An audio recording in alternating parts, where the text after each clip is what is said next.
Hello students, फिर से आज एक नई वीडियो के साथ क्लास 12 के फिजिक्स के बारे में बात करेंगे। आज के इस वीडियो के अंदर क्लास 12 का बहुत ही इंपॉर्टेंट टॉपिक स्टार्ट करने वाले हैं हम। हेडिंग आप दे रहे हैं moving charge and magnetism. Class 12 में इलेक्ट्रोमैग्नेटिज्म एक बहुत बड़ा पार्ट है, पार्ट 1 के अंदर। ठीक है, तो यहाँ पर इलेक्ट्रोस्टैटिक वाला पार्ट हम पहले कवर कर चुके हैं, अब हम मैग्नेटिज्म वाला पार्ट कर रहे हैं। तो आज से इस वीडियो के अंदर हम मैग्नेटिज्म से रिलेटेड सारी इसकी छोटी से छोटी जो बारीकियाँ वो और उससे रिलेटेड वीडियोस कॉम्पिटिशन के लिए जो भी है 12 बोर्ड के लिए इंपॉर्टेंट होती है वो सारे हम इस पर अपलोड करेंगे। ठीक है, तो आइए स्टार्ट करते हैं। मैं सचिन सिंह सोलंकी फिर से एक नए वीडियो के साथ। ठीक है, तो स्टार्ट करते हैं मैग्नेटिज्म और मूविंग चार्जेस के बारे में। पहला जो कंटेंट हम बात करेंगे मूविंग चार्जेस के बारे में बात करेंगे। ठीक है ना, तो देखिए साहब, जब मैग्नेटिज्म के बारे में इनिशियली स्टडी करी गई थी तो थोड़ा सा इसका मैं आइडिया देता हूँ आपको। मैग्नीशिया नाम की कंट्री में, मैग्नीशिया नाम की एक स्टेट या कंट्री बोल सकते हैं, उसके अंदर क्या होता है, एक टाइप का स्टोन पाया जाता है। एक टाइप का ऐसा मान लीजिए स्टोन माना लेते हैं हम, ऐसा स्टोन पाया जाता है। उस स्टोन की एक प्रॉपर्टी होती थी। क्या प्रॉपर्टी होती थी वो हम बात करते हैं। उस प्रॉपर्टी की होती है कि जब भी हम उसको किसी स्ट्रिंग के द्वारा हैंग करते थे तो हमेशा नॉर्थ साउथ डायरेक्शन में क्या करता था, रेस्ट करता था। क्या करता था, रेस्ट करता था। मतलब इस टाइप से इसको मैंने एक स्ट्रिंग लिया, एक रस्सी लिया, उसके द्वारा हैंग कर दिया तो ऑलवेज स्टेबल या always stop in north and south direction. North south direction में इस टाइप से रुकता था। ठीक है ना, तो ये हमेशा नॉर्थ साउथ डायरेक्शन में रुकता था। उस टाइम पे इसका नाम मैग्नीशिया नाम में मिला था। तो उस टाइम पे तो इसको कुछ बोलते नहीं थे मैग्नीशिया नाम। बाद में साइंटिस्टों ने इसके ऊपर जब स्टडी करी थी, इसके बारे में और डिटेल निकाला तो ये मैग्नीशिया नाम की कंट्री में मिला था। तो इस स्टोन के अंदर जो एक टाइप की प्रॉपर्टी आ रही थी वो मैग्नेटिक प्रॉपर्टी, उसको नाम दे दिया मैग्नेटिक प्रॉपर्टी, क्योंकि ये नॉर्थ साउथ डायरेक्शन में हमेशा क्या होता, रेस्ट में होता था। तो बाद में इसको स्टडी करके साइंटिस्ट ने इसको क्या नाम दे दिया, मैग्नेटिक। क्या नाम दे दिया इसका, मैग्नेट, क्योंकि इसकी जो गुण थे वो कैसे थे, मैग्नेटिक प्रॉपर्टी जैसे थे। ठीक ना, तो इसको मैग्नीशिया से लेकर इन्होंने क्या बना दिया, इसको मैग्नेटिक बना दिया। ये इसको नाम बोल दिया इन्होंने क्या, मैग्नेट। इसका नाम क्या आ गया हमारे पास, मैग्नेट आ गया। ठीक है, इस स्टोन की प्रॉपर्टी क्या थी, नॉर्थ साउथ डायरेक्शन में रुकना। ये इसके बाद बेसिक थी। अब बाद में क्या करा साइंटिस्ट में, सबसे पहले साइंटिस्ट के बारे में हम बात करते हैं जिन्होंने मैग्नेट के बारे में और भी कहा था। नाम आता है सबसे पहले ऑरस्टेट का। किसका आता है, ऑरस्टेट का। तो देखिए ऑरस्टेट के बारे में हम स्टार्ट करते हैं। ऑरस्टेट एक बहुत अच्छे साइंटिस्ट थे। उन्होंने कुछ प्रैक्टिकल कर रहे थे, कुछ एक प्रैक्टिकल करते थे और उनका सेटअप इस टाइप से लगा था। इस टाइप से एक रेजिस्टेंस मैंने कनेक्ट कर दिया, नीचे उन्होंने एक बैटरी लगा रखी थी इस टाइप से।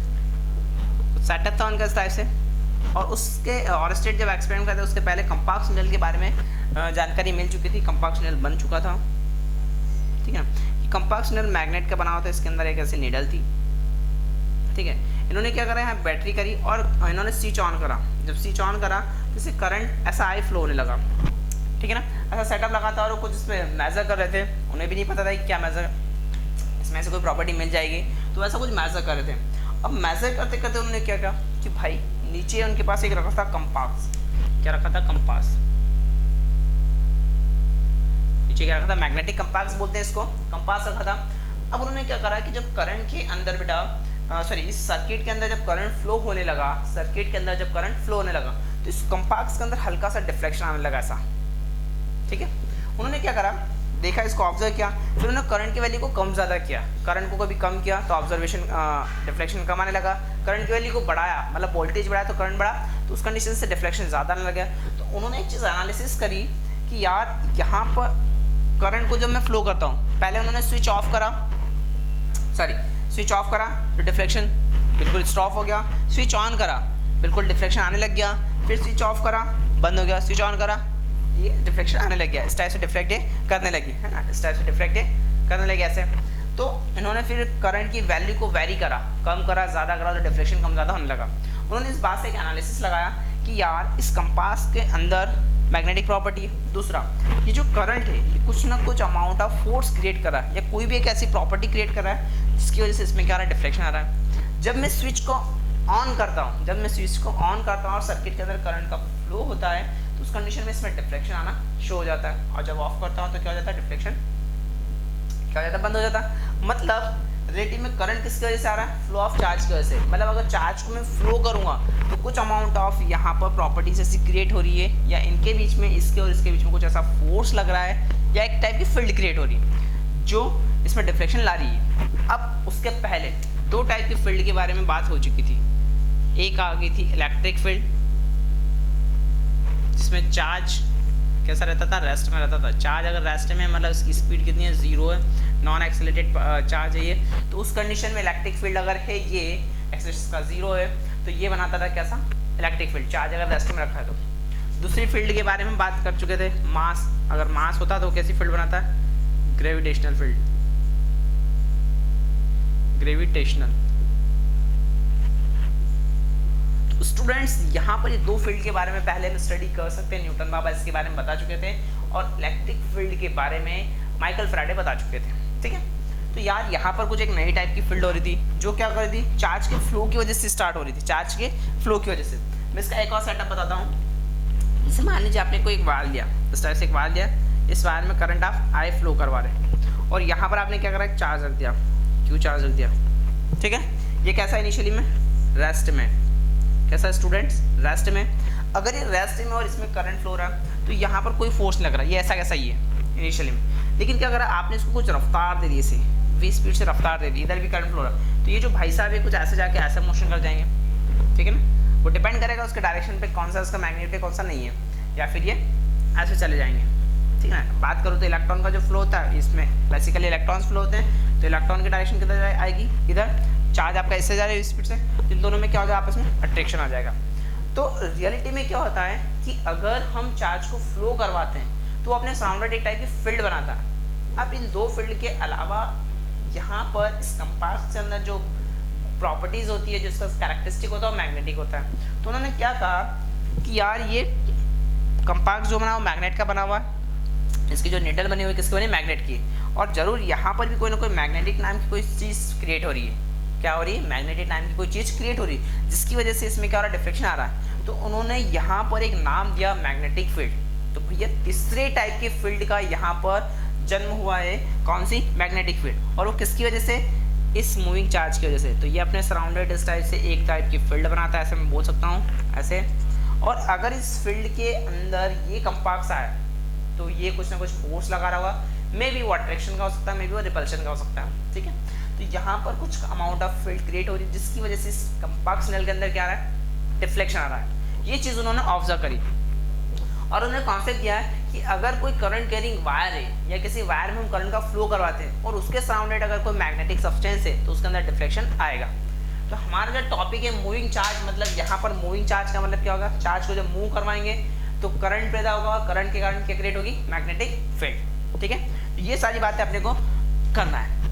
ये ऑरस्टेड का एक्सपेरिमेंट था, जिसकी वजह से उन्होंने पता लगाया क्या कि करंट कैरिंग वायर की वजह से क्या लगता है, मैग्नेटिक फील्ड क्रिएट होता है। तो यहाँ पर जो नए टाइप की फील्ड बनी उसका नाम क्या दिया था बेटा, मैग्नेटिक फील्ड। किसकी वजह से, करंट कैरिंग वायर से, मतलब करंट किसकी वजह से फ्लो होता है, चार्ज की वजह से, तो फ्लो ऑफ चार्ज होगा तो करंट आएगा, करंट आएगा तो मैग्नेटिक फील्ड आएगी, ठीक है ना। तो ये हमारे पास था ऑरस्टेड का एक्सपेरिमेंट। चलिए अब ये सारी चीज समझने के बाद आगे बात करते हैं। या हमारा जो टॉपिक है वो क्या है, current magnetic field due to current carrying wire. पहला हमने ऑरस्टेड एक्सपेरिमेंट के बारे में बात करी। चलिए फिर बात करते हैं। मान लीजिए कोई वायर है, अब ये तो हमें पता लग गया कि किसी वायर में अगर करंट फ्लो हो रहा है तो उसके सराउंडेड मैग्नेटिक फील्ड बनती है, ठीक है। इसके बाद इसकी डायरेक्शन कैसे निकालेंगे, यार मैग्नेटिक फील्ड तो बन रही है चारों तरफ, पर मान लीजिए कि इस प्लेन में बात करूँ कि कोई ऐसा वायर है इसमें करंट आई फ्लो हो रहा है। अब किसी बच्चे ने पूछा सर इस साइड डायरेक्शन क्या आएगी, सर इस साइड डायरेक्शन क्या आएगी, मैग्नेटिक फील्ड कैसे इसको रिप्रेजेंट करेंगे। तो जनरली जो मैग्नेटिक फील्ड था, मैग्नेटिक फील्ड उसको हम रिप्रेजेंट करते हैं किसके द्वारा, बी के द्वारा। पहली बात तो ये क्लियर हो गया। दूसरी बात यहाँ मैं आपको एक चीज़ बता दूँ, ये एक वेक्टर क्वांटिटी है। कैसी क्वांटिटी, वेक्टर क्वांटिटी। इसके बारे में और भी हम आगे बात करेंगे, पर अभी आप याद रखिए कैसी क्वांटिटी मान लें, वेक्टर क्वांटिटी। वेक्टर है तो इसकी जरूर कुछ ना कुछ डायरेक्शन होगी। तो यहाँ पर जैसे मान लीजिए किसी स्टूडेंट ने पूछा सर यहाँ पर डायरेक्शन बताइए, इस पॉइंट पी के ऊपर, सॉरी ऐसा मान लीजिए पॉइंट पी के ऊपर डायरेक्शन बताइए। किसी ने पूछा सर क्यू पॉइंट के ऊपर डायरेक्शन क्या आएगी, अलग अलग टाइप से डायरेक्शन। तो मैग्नेटिक फील्ड अगर आपने निकाल लिए तो करंट कैरिंग वायर की हेल्प से हम कैसे उसकी डायरेक्शन बताएंगे, कैसे उसकी डायरेक्शन बताएंगे। तो यहाँ पर मैं लॉ यूज करूंगा, right hand palm, right hand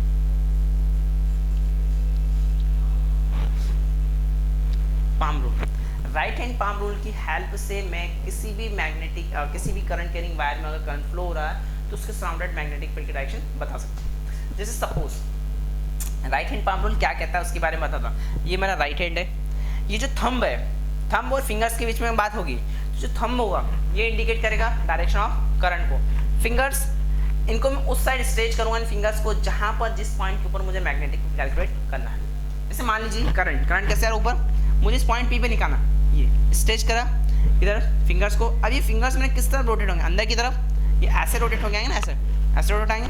मतलब कि यहाँ पर अगर बात करूँ तो मेरा जो फिंगर्स और ये है थंब में करंट ऊपर जा रहा है, इसकी वजह से थंब को मैंने ऊपर लिया, फिंगर्स को इधर स्ट्रेच करे, ऐसे ही मैं इसको कर्ल करूँगा। जब मैं ऐसे कर्ल कर लूँगा तो यार रियलिटी में मेरी फिंगर्स तो अंदर जा रही है। तो अगर इस बोर्ड को मैं एक प्लेन मान लेता हूँ, प्लेन की तरफ से ऐसा मेरा फिंगर अंदर जा रहा है, मतलब यहाँ पर कैसा फील्ड आएगा, क्रॉस फील्ड आएगा। कैसा आएगा, क्रॉस। अगर मैं यहाँ बात करूँ क्यू पॉइंट पर करंट जा रहा है ऊपर, यहाँ मैंने फिंगर्स ऐसे स्ट्रेच करे और ऐसे लेके आ गया, फिंगर्स कहाँ है मेरे, बाहर, बोर्ड से बाहर की तरफ, तो उसको मैं रिप्रेजेंट करूँगा डॉट के द्वारा। किसके द्वारा, डॉट के द्वारा। अब ये डॉट और क्रॉस क्या होता है, डॉट क्रॉस की और डॉट की बात करूँ तो डॉट का मतलब होता है, इसको बोलते हैं डॉट, ठीक है। इसका मतलब होता है एंटी क्लॉकवाइज, ACW, और इसका मतलब होता है क्रॉस का मतलब होता है क्लॉकवाइज, इनसाइड द प्लेन। आप ऐसे ही बोल सकते हैं इनसाइड द प्लेन।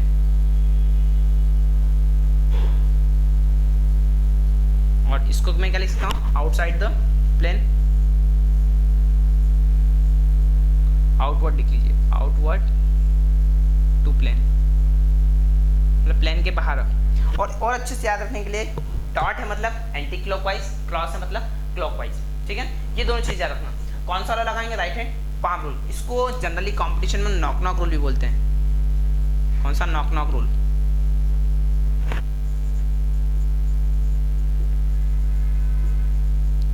नॉक का नियम मतलब क्या होता है कि अगर मैं यहाँ बात करूँ तो ऐसे नॉक करता हूँ ना, इस टाइप से, तो इसे हम क्या बोलते हैं, नॉक लॉ बोलते हैं। तो राइट हैंड पाम रूल की वजह से हम मैग्नेटिक फील्ड की क्या बताएंगे, डायरेक्शन बताएंगे किसी भी स्ट्रेट करंट कैरिंग वायर के अंदर, ठीक है। तो ये चीज़ आपको क्लियर हुई। देखिए कुछ और मैं क्वेश्चंस करवाता हूँ। अच्छा, इसका फिगर आप ऐसे बना सकते हैं,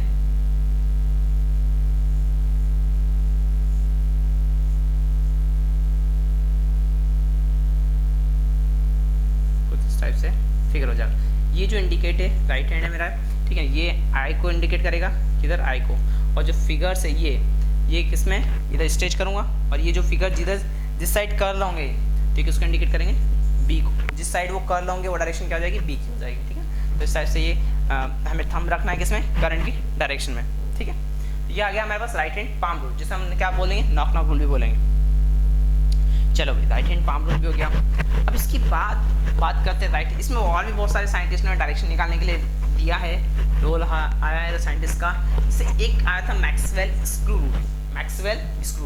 मैक्सवेल नाम के एक साइंटिस्ट आए थे जिन्होंने स्क्रू रूल दिया था, तो उसे नाम क्या बोल दिया, मैक्सवेल स्क्रू रूल, ठीक है साहब। मैक्सवेल ने क्या कहा, मैक्सवेल स्क्रू। इस चैप्टर में आपको कहीं सारे ऐसे ही मिलेंगे, स्क्रू रूल हो गया, राइट हैंड पाम रूल हो गया, फिंगर्स रूल हो गया, लेफ्ट हैंड रूल हो गया, एक आएगा स्विमिंग लॉ, एम्पियर का मैं बताऊंगा स्विमिंग लॉ, तैरने का नियम, उससे कैसे डायरेक्शन निकालें। तो काफ़ी अजीब टाइप के इन्होंने डायरेक्शंस के लॉज दिए हैं, ठीक है ना। उसमें पहला आता मैक्सवेल, मैंने पहला तो बताया राइट हैंड पाम रूल, दूसरा आ गया मैक्सवेल स्क्रू रूल। अब भाई देखो मैक्सवेल का क्या कहना था, इन्होंने कहा था कि आप इस टाइप से एक स्क्रू ले लीजिए, ये मैंने एक स्क्रू बना दिया ऐसे उसमें थ्रेड्स आएंगे बेटा, ठीक है। और यहाँ पर उसमें आता है कॉर्नर, जिसके द्वारा हम जब पेचकस लेते हैं उसके वजह से हम ऐसे रिवॉल्व करते हैं। अब स्क्रू, जैसे मान लीजिए स्क्रू को मैं इस बोर्ड के अंदर टाइट करता हूँ, तो एक बार मेरा जो थंब का रोटेशन है वो ऐसे जाएगा, और जब मैं उसको रिलीज़ करूँगा तो ऐसे आएगा। मतलब मैं ऐसे अगर करता हूँ तो स्क्रू इनसाइड द बोर्ड जा रहा है, मतलब ये क्या हो रहा है, टाइट हो रहा है स्क्रू। जब टाइट होगा तो मेरा हाथ का रोटेशन कैसा हो जाएगा, क्लॉकवाइज। जब मैं इसको रिलीज़ करूँगा तो कैसा आएगा, एंटी क्लॉकवाइज। तो इनका मतलब क्या था कि जब इनसाइड द प्लेन जाएगा, जब स्क्रू को हम क्या कर रहे हैं, टाइट कर रहे हैं किसी बोर्ड के अंदर या दीवार के अंदर, तो उस कंडीशन में स्क्रू अगर इसके अंदर जा रहा है तो फील्ड इंडिकेट करेगा कैसी, क्रॉस। और अगर रिलीज़ कर रहे हैं स्क्रू को, खोल रहे बाहर की तरफ निकाल रहे हैं, तो क्या फील्ड आ जाएगी, डॉट। क्रॉस का मतलब वही CW, इसका मतलब ACW, ठीक है ना। अगर इसका रोटेशन यहाँ पर मैं बात करूँ रोटेशन बनाने की, तो ऐसा वाला मतलब क्लॉकवाइज हो जाए, या फिर इसका रोटेशन ऐसा हो जाए, ऐसा हो जाए, ये हो जाए आपका CW और ये हो जाए आपका ACW, ठीक है। तो आप सीधा सा कॉन्सेप्ट याद रखिए कि अगर मैं दीवार के अंदर स्क्रू लगाना और उसको टाइट कर रहा हूँ, तो उस कंडीशन में उसका जो रोटेशन होगा क्लॉकवाइज होगा। क्लॉकवाइज मतलब मैग्नेटिक फील्ड के लिए क्या, क्रॉस फील्ड, ठीक है। और अगर उसको मैं रिलीज कर रहा हूँ, बाहर की तरफ निकाल रहा हूँ, ओपन कर रहा हूँ स्क्रू को, तो कैसी फील्ड आएगी, डॉट फील्ड आएगी। तो ये हो गया मैक्सवेल स्क्रू लॉ, ठीक है। चलिए ये दोनों नियम तो हो गए। अब हम मैग्नेटिक फील्ड में जितने भी टाइप का कॉन्सेप्ट पढ़ेंगे, उसमें राइट हैंड पाम रूल का ज़्यादा यूज़ करेंगे। वो एक हमारे पास हम हो गया कि उसकी की हेल्प से हम किसी भी पॉइंट के ऊपर डायरेक्शन निकाल सकते हैं, किसी भी पॉइंट के ऊपर मैग्नेटिक फील्ड डायरेक्शन निकाल सकते हैं। चलिए इससे रिलेटेड मैं कुछ क्वेश्चन देता हूँ राइट हैंड पाम रूल से रिलेटेड। सपोज मेरे पास करंट कैरिंग वायर ऐसा है, ये इसमें करंट कैसे आ रहा, ऐसे आ रहा। आपसे किसी ने पूछते हैं भाई यहाँ मैग्नेटिक फील्ड बताओ B कितना आएगा, ठीक है ना। हम क्या करेंगे, ऊपर पूछा है करंट कैसे आ रहा है, ऐसे फिंगर सीधा स्ट्रेच करें, ये किधर है, बाहर की तरफ, मतलब यहाँ कैसे आएगी फील्ड हमारे पास, बाहर की। आप तो हम बोल सकते हैं क्या, डॉट फील्ड बनेगी, ठीक है। मान लिया कि करंट मुझे ऐसा दे दिया, इस डॉट का मतलब क्या होता, आउटसाइड द प्लेन। और आपसे किसी ने पूछा भाई यहाँ बताओ P के, इस पॉइंट P के ऊपर आप बताइए मैग्नेटिक फील्ड की डायरेक्शन, ठीक है ना। ये किसकी डायरेक्शन है बेटा, करंट I की डायरेक्शन है। अब I के हिसाब से मैं बात करूँ तो I जो इंडिकेट कर रखा है वो क्या है, डॉट। डॉट का मतलब इस प्लेन से कहाँ, बाहर। ये थंब अंगूठा कहाँ आ रहा है मेरा, बाहर। फिंगर को स्ट्रेच करा P की तरफ, तो अब डायरेक्शन कैसे आएगी, ऐसी। तो इस पॉइंट के ऊपर जो B की डायरेक्शन आ जाएगी वो रिलेटिव में कैसे आ जाएगी, ऐसी आ जाएगी। गॉट माय पॉइंट, बात समझ में आ रही। सपोज मान लीजिए क्रॉस ले लिया, ये पॉइंट भी हमने यहाँ दे दिया आपको, और यहाँ पूछा B की डायरेक्शन, ये आपको करंट I की डायरेक्शन है। क्रॉस का मतलब inside the board, inside the board अंगूठा ले लिया, फिंगर स्ट्रेच करा P पर, किधर जा रहे हैं, नीचे की तरफ। तो यहाँ डायरेक्शन कैसे आ जाएगी बेटा, ऐसी आ जाएगी। इस टाइप से कुछ जाकर वो फील्ड अपने यहाँ से बनाएगी। तो ये कुछ इस पैटर्न के क्वेश्चन आ सकते हैं। अच्छा यहाँ पर मैंने ये क्वेश्चन से बात कर ली, ये क्वेश्चन से बात की, तो इस टाइप से आपको डॉट या क्रॉस में आपको करंट भी दे सकते हैं, और किसी भी पॉइंट पे ऊपर आपको मैग्नेटिक फील्ड के बारे में पूछा जा सकता है। Got my point. चलिए ये डायरेक्शन का अगर खेल आपको समझ में आ गया, तो आगे बात करते हैं सबसे पहला बेसिक लॉ जो यहाँ पे आता है, जिसका नाम आपने कई बार सुना होगा, बायोट-सैवर्ट लॉ। अगर आप क्लास 12 की स्टडी स्टार्ट कर चुके हैं, आप इलेक्ट्रिक फील्ड वाला टॉपिक कर चुके हैं, मैग्नेट पे आ चुके हैं, तो आपने एक स्टैंडर्ड लॉ के बारे में सुना होगा जिसका नाम है बायोट-सैवर्ट लॉ। रिलेटिव में बायोट एक नाम है और एक सैवर्ट एक नाम है, ठीक है ना। फॉरेन साइंटिस्ट के नाम कुछ ऐसे ही होते हैं। तो हेडिंग क्या है हमारे पास बेटा, बायोट सैवर्ट लॉ। ये आपस में दो दोस्त थे, एक बायोट नाम का और एक सैवर्ट नाम का। दोनों दोस्त कुछ ना कुछ प्रैक्टिकल कर रहे थे, तो उन्होंने मैग्नेट के ऊपर कई सारे लॉसेस दिए। मैग्नेट के ऊपर एक बहुत अच्छा स्टैंडर्ड लॉ दिया उन्होंने, ठीक है ना, कि जो हमारे बहुत हेल्प आएगा। और ये जो लॉ दिया है बहुत स्मॉल एलिमेंट के लिए है, कि हम किसी भी छोटे से एलिमेंट को ले सकते हैं, उस पर लगा सकते हैं, उस छोटे से एलिमेंट का इंटीग्रेट करके हम किसी बड़े एलिमेंट के लिए, बड़े लेंथ के वायर के लिए हम बात कर सकते हैं। तो बायोट और सैवर्ट दोनों साइंटिस्ट थे, अच्छी बात है। इन्होंने एक लॉ दिया था। इस लॉ के हिसाब से अगर मैं बात करूँ तो क्या कहा था बेटा, इन्होंने इस तरह से करंट कैरिंग वायर लिया, ऐसा क्या लिया, करंट कैरिंग वायर, ठीक है ना। इसके अंदर करंट कितना फ्लो रहा है बेटा, I। Current carrying wire, current कितना फ्लो रहा है इसमें, I करंट फ्लो रहा है, ठीक है सर। इन्होंने क्या करा, किसी पॉइंट के ऊपर मैग्नेटिक फील्ड निकालने के लिए बात करी, एक छोटा सा, इस पूरे वायर का एक छोटा सा हिस्सा ले लिया, बिल्कुल एकदम छोटा सा, ठीक है। उसको नाम क्या दिया हमने, DL।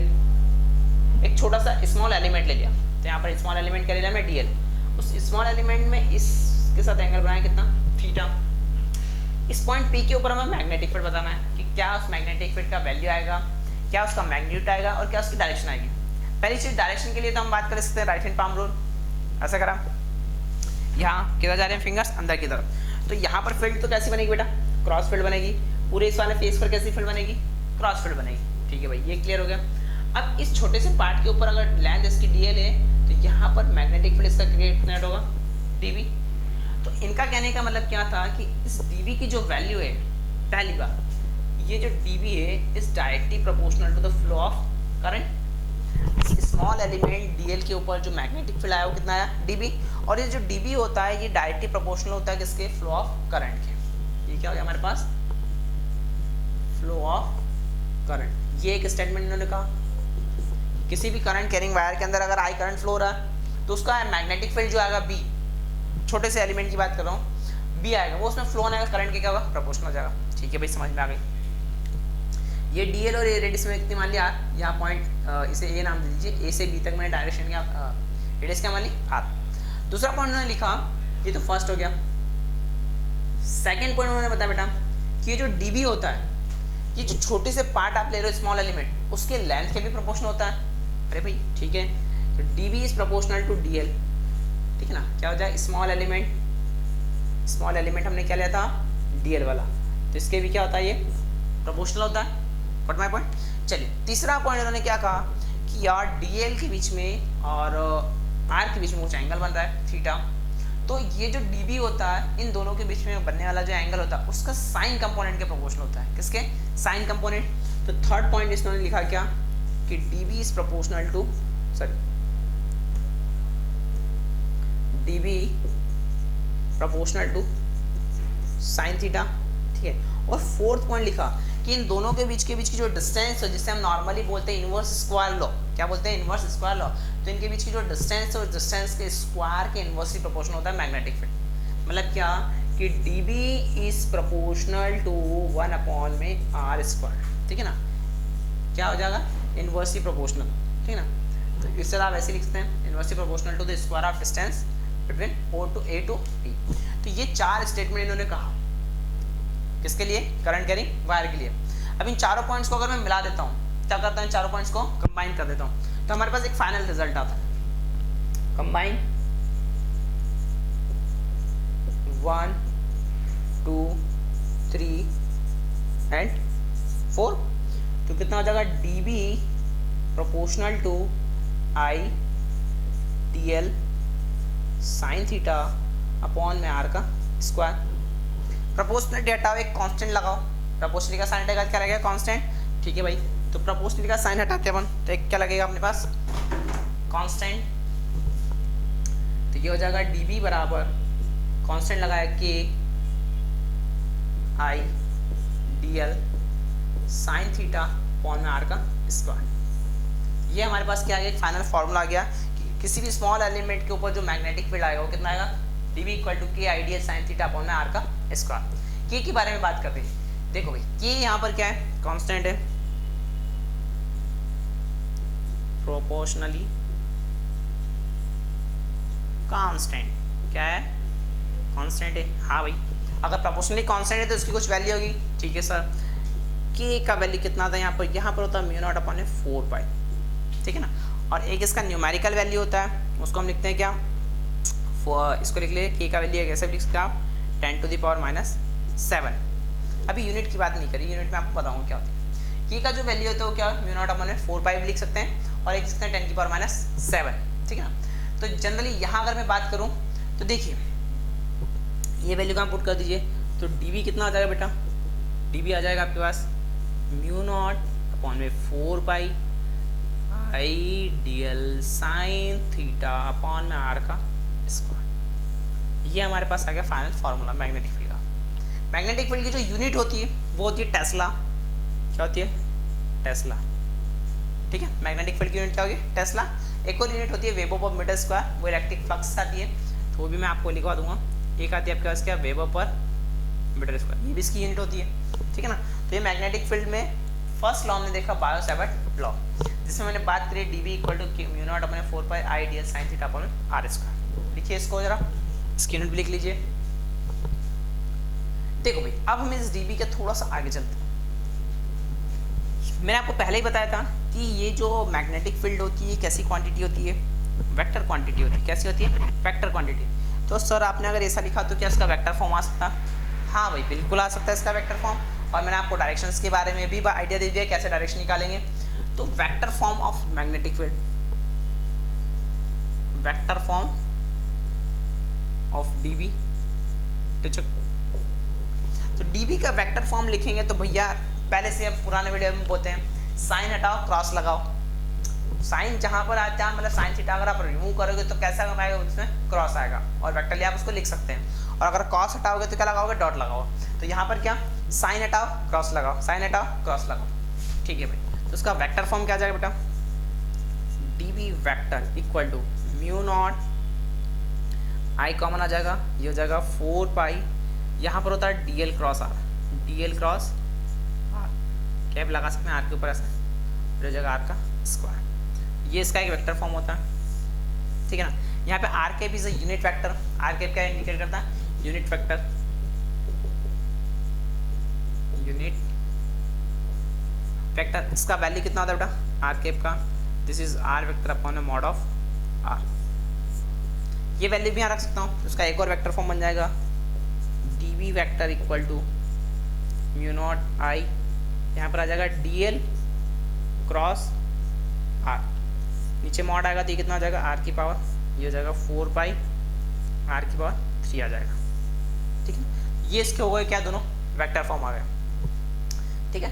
तो यहाँ पर अच्छा एक बात याद रखना है, डीएल और आर के बीच में एंगल लेना है आपको, ये डीएल किसमें और आर के बीच में, आर इंटू डी एल नहीं करना, आर इंटू डी एल करोगे तो डायरेक्शन अलग हो जाएगी, आपको क्या याद रखना है डी एल क्रॉस आर, तो mu naught I D L cross R vector upon में 4 पाई आर की पावर 3, ये हमारे पास हो गया मैग्नेटिक फील्ड का वेक्टर फॉर्म, ठीक है। तो आज के इस वीडियो के अंदर मैंने आपको बताया बेसिक मैग्नेट का क्या होता है और उसके रिलेटेड एक लॉ बताया, बायो-सैवर्ट लॉ। इसके अगले वाले वीडियो के अंदर हम इसके बेसिस पर कैसी प्रॉब्लम्स आएगी, चाहे वो सीबीएसई बोर्ड की बात करूँ, आपकी बोर्ड एग्जाम की बात करूँ या फिर कॉम्पिटिटिव एग्जाम की बात करूँ, तो हम बोर्ड से स्टार्ट करके कॉम्पिटिटिव लेवल की प्रॉब्लम डिस्कस करेंगे। तो आज के इस वीडियो के अंदर इतना ही। आप अगर मेरे चैनल पर नए हैं तो इसको सब्सक्राइब करना ना भूलें, ठीक है, और बेल आइकन को हिट करें ताकि आपको इसी टाइप से नए जो वीडियोज़ तो सबसे पहले आपको अपडेट्स की मिलती रहे। Thank you.